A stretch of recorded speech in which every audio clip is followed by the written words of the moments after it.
మీరు చెప్పినట్టే వాడు బాడీని మార్చరీలో పెట్టేశా.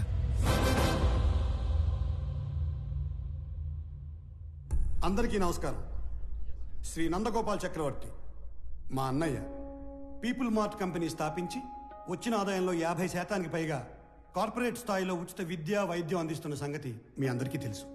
ఈ రోజు ఆయన సేవలను గుర్తించి భారత ప్రభుత్వం పద్మశ్రీతో గౌరవించినందుకు సంతోషిస్తున్నాను. ఆయన తమ్ముడిని అయినందుకు గర్వపడుతున్నాను. ఇప్పుడు అన్నయ్య మాట్లాడతారు. Good morning everybody. అందరిలాగే నేను ఒకప్పుడు నాకెందుకు సక్సెస్ రావటం లేదు అని, why am I not successful అని బాధపడిన వాణ్ణే. మరేం చేస్తే సక్సెస్ వచ్చిందో తెలుసా? వెదురు చెట్టు కోసం గింజల్ని భూమిలో పాతి నీళ్లు పోస్తే మరుసటి రోజుకు ఏమీ రాదు, తరువాత వారానికి ఏమీ రాదు, నెలకి ఏమీ రాదు, ఏడాదికి రాదు. కానీ 3 ఏళ్ల తర్వాత మొలకొస్తుంది.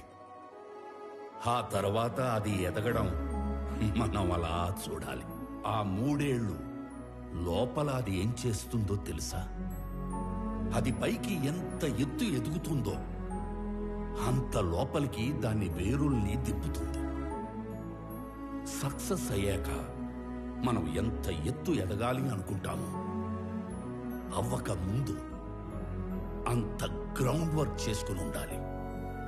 ఆ గ్రౌండ్ వర్కే సక్సెస్ అవ్వడానికి రీజన్. Thank you. అందుకే నేను స్టెప్ బై స్టెప్ ఎదగడాన్నే నమ్ముతాను. నా పీపుల్ మార్ట్ కుటుంబ సభ్యులందరితో ఒక విషయం చెప్పాలి. పిలుపుకే కుటుంబ సభ్యులు అంటాను గాని నాకు నిజంగా మీ అందరినీ కుటుంబ సభ్యుల్ని చేసుకోవాలని ఉంది. కానీ ఎలాగో తెలీదు. నేను 2 నెలల్లో చనిపోతున్నాను. I'm suffering with neurodegenerative disease. Doctors maximum 2 నెలలని చెప్పారు. మన కుటుంబానికి పెద్దగా ఈ విషయం చెప్పడం నా బాధ్యత కదా. I'm living happily. I want to die happily. I'm living successfully. I want to die successfully.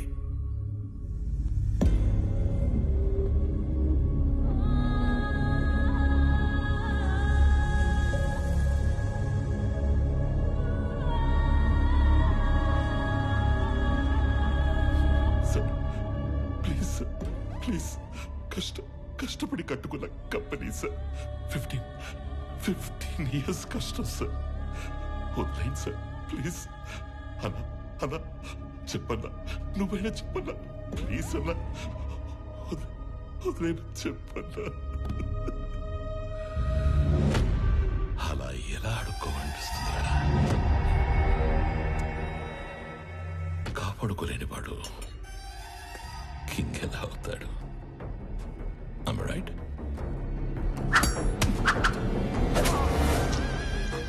ఖాళీ చెవులతో ఉన్నవాడికి డబ్బు కావాలి, డబ్బున్నవాడికి పవర్ కావాలి, పవర్ ఉన్నవాడికి ప్రపంచం కావాలి. ఎదిగిన కంపెనీ అంటే ఎదిగిన ఆడపిల్ల లాంటిది. ఆరేసు కూర్చుంటే ఇలాగే ఆక్రమించుకుంటాము.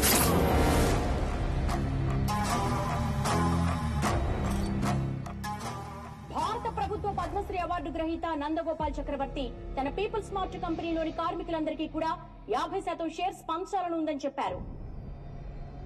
నా పీపుల్ మార్ట్ కుటుంబ సభ్యులందరికీ ఒక విషయం చెప్పాలి.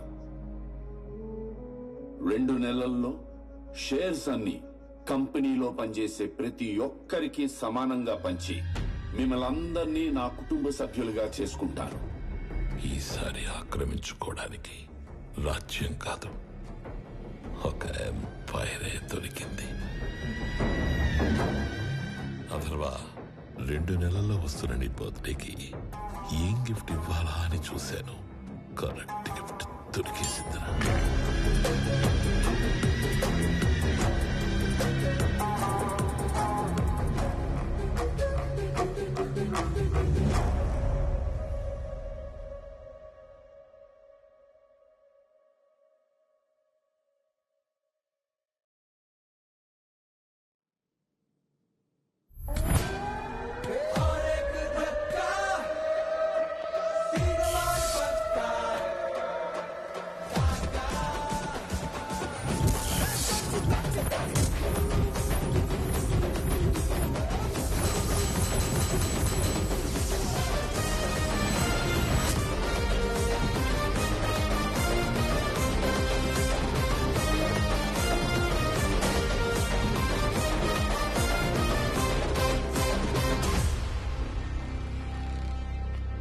నిన్న నేను లేనప్పుడు మా బాబు దగ్గరకు వచ్చి నీ ప్రాపర్టీ నాకు కావాలి అని బెదిరించింది ఎవడు? నేనే నేనే నేనే. నేనే కంగారు పడి కమిట్ అయిపోకుండా రోయ్. ఇప్పుడు నేను ఒక రౌండ్ వేసుకుంటాను. ఆ తర్వాత ఇదే ఫ్లోలో నేను కాదు నేను కాదు నేను కాదు అంటారు. కాబట్టి చెప్పేటప్పుడు ఒక్కసారి ఆలోచించి చెప్పండి. తర్వాత కొట్టేటప్పుడు నేను అస్సలు ఆలోచించను. అసలు నువ్వు ఎవడి ఏరియాకి వచ్చి రౌండ్ వేసుకుంటానంటున్నావురా నిన్ను.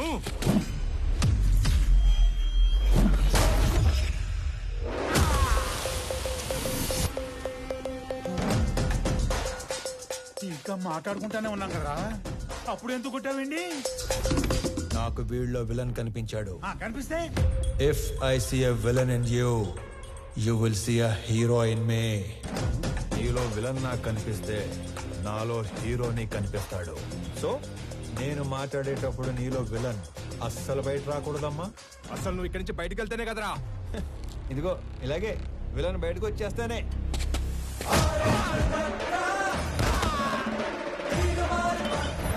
ఇలా హీరో చేస్తాడు. అదిగో నీలో కూడా విలన్ బయటకు వచ్చేసాడు.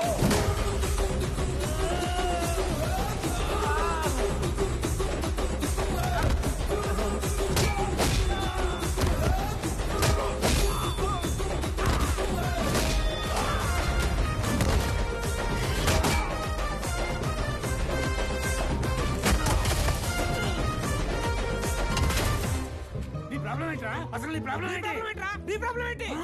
అది కాదన్నా, మనలోంచి విలన్ బయటికి వస్తే అన్నలోంచి హీరో బయటికి వస్తాడని ఆల్రెడీ చెప్పాడు కదా. అలా అని సైలెంట్ గా ఉండమంటావా? ఇదే ఈ కోపం తగ్గించుకొని సైలెంట్ గా మాట్లాడితే అన్న చాగంటి కోటేశ్వరలాగా చక్కగా సమాధానాలు చెప్తాడు. నీ ప్రాబ్లం ఏంటి తమ్ముడు? అమ్మ పళ్ళు తెమ్మంది. మరి ఫ్రూట్ షాప్ కి వెళ్ళాలి కదా. నిన్నెవడు ఇంటికి వచ్చి పళ్ళు గట్టిగా నూరాడంట. ఆడి పళ్ళు తెమ్మంది.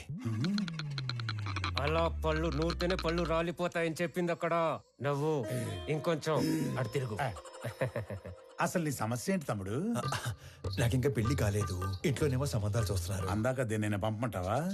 నీకు ఆ బిజినెస్ కూడా ఉందా? అసలు నన్నేమనుకుంటాడు వాడు? నన్నేమనుకుంటాను నువ్వు అసలు? బాబా, బాబా, బాబా. హ్యాపీయా? సల్లారిందా? ఇలా దగ్గరుకున్నాడు ఏంటన్నా వీడు? నా జీవితంలో ఇంత క్లారిటీ ఉన్న వ్యక్తిని నేను ఎప్పుడు చూడలేదు. నీకోసం అడగడం సరిగ్గా రాక అన్న మీ దగ్గర పెట్టుపో నవ్వో ఇంకొంచెం అటు తిరుగు. తమ్ముడు అన్నయ్య. నేను ఎవరినో బెదిరించానన్నావు. రోజు 10 మందిని బెదిరిస్తుంటాం. అందులో మీ నాన్న ఎవరు నాకు ఎలా తెలుస్తుంది నానా? ఒక్క సెకండ్.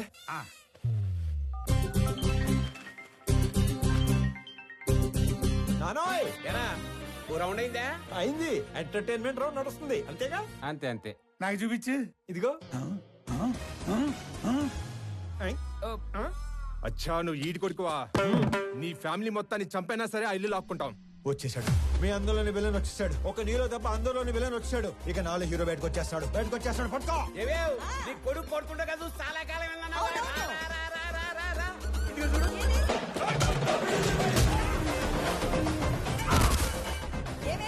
మీ అన్నయ్య కొట్టడం చూసి చాలా కాలం అయిందన్నావుగా.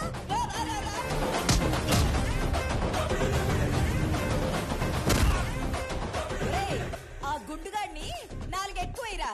నేను చాలా ఎక్స్ట్రాలు మాట్లాడాడు.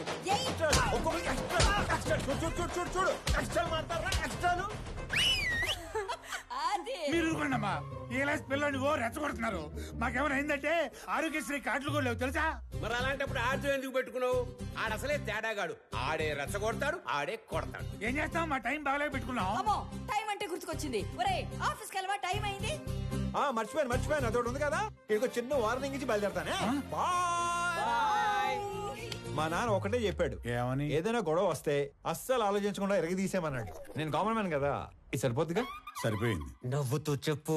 సరిపోయింది. ఇంకో సరిపోయిందిగా. Good bye. ఇందాక అమ్మకి వార్నింగ్ ఇస్తానన్నాను గానీ నాకు ఈ డైలాగులే చెప్పి భయపెట్టడం పెద్దగా రాదు. Just imagine. ఫస్ట్ టైం కాబట్టి సైలెన్సర్ పట్టుకొచ్చా. మళ్ళీ ఇదే రిపీట్ అయితే ఈసారి సైలెన్సర్ కాదు కత్తి పట్టుకొస్తా. సైలెన్సర్ తో దెబ్బ పడ్డ ప్రతి చోట కత్తితో వేటు పడిందనుకో.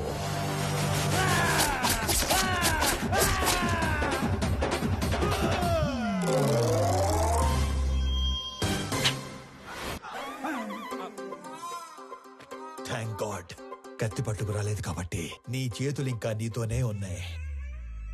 ఇవి నీకే బాగున్నాయి. జాగ్రత్తగా పెట్టుకో. ఇలానా మరి? ఓకే అన్నా. ఏంటి? ఏం లేదన్నా, వెళ్ళండి. తొందరగా వెళ్ళమనరా. వెళ్ళండి.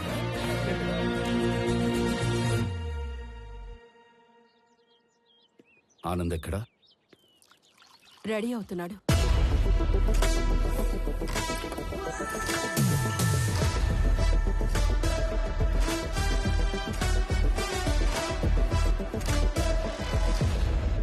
Sir, tablets. వైజాగ్లో ఏదో గొడవ అయిందట సార్. అది వైజాగ్లో ఏం జరిగింది?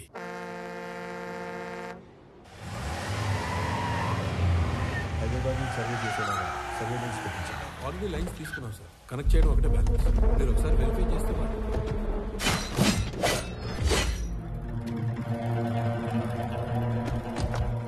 ఎవరు మీరు? నీ 200 ఎకరాల్లోకి వస్తేనే ఎవరు నువ్వు, ఎవరు రానిచ్చారు అని అడుగుతున్నాడు. 682 చదరపు కిలోమీటర్లున్న నా వైజాగ్ కాన్స్టిట్యున్సీలోకి వచ్చి 1000 మందికి ఉద్యోగాలు, 100 కోట్ల ప్రాజెక్టు కడుతుంటే ఏరియా ఎక్స్ఎమ్మెల్యేని నేను అడగొద్దా ఎవరు నువ్వు, ఎవరు రానిచ్చారు అని? ప్లీజ్ సార్, గొడవ చేయకండి, కూర్చొని మాట్లాడుకుందాం. నేను మాట్లాడడానికి వచ్చాను కాబట్టే నా మనుషులు ఇంకా వెనకే ఉన్నారు, మీరింకా బతికే ఉన్నారు. అది కాదు సార్, నేను చెప్పింది కూడా చెప్పానండి. నేను చెప్తున్నాను, నువ్వు వినో. ఈ కంపెనీ ఇక్కడున్నంత కాలం బిజినెస్ లో 10% నాకివ్వాలి. సార్, ఇది కొన్ని వేల మంది కష్టం. దీన్ని ఎవరికి ఊరికే ఇచ్చి వాళ్ళ కష్టాన్ని అవమానించలేను. I'm sorry sir. 50 మందా? వీడు అసలే ఎవరి మీద చేయి కూడా ఎత్తడు. ఎలా బయటపడ్డాడు అసలు? మా నాన్న ఒకటే చెప్పారు, ఇద్దరి మధ్య గొడవ వస్తే ముందుకెళ్ళి కొట్టేవాడు కామన్ మ్యాన్ అవుతాడు, టేబుల్కి అటు ఇటు కూర్చొని ప్రాబ్లం సాల్వ్ చేసుకునేవాడే బిజినెస్ మ్యాన్ అవుతాడు. నా కంపెనీలో 10% లాభాలు అడుక్కోవడానికి వచ్చిన వాడి కోసం ఆ కంపెనీ ఓనర్ని చంపడానికి వచ్చే అంత తెలివి తక్కువ వాళ్ళు కాబట్టే వాడి మిమ్మల్ని పనిలో పెట్టుకున్నాడు. ఏ మాత్రం తెలివి ఉన్నవాడైనా 100 రూపాయలు సంపాదించే వాడి వైపు ఉంటారా, అందులో 10 రూపాయలు అడుక్కోవడానికి వచ్చిన వాడి వైపు ఉంటారా? అండ్ ఆఫ్ కోర్స్ మిమ్మల్ని పోషిస్తాడు కాబట్టి. అది ఎప్పటి వరకు? మీకు రేపు 40-50 ఏళ్ళు వచ్చి ఒంట్లో బలం తగ్గాక అప్పుడు కూడా పోషిస్తాడా?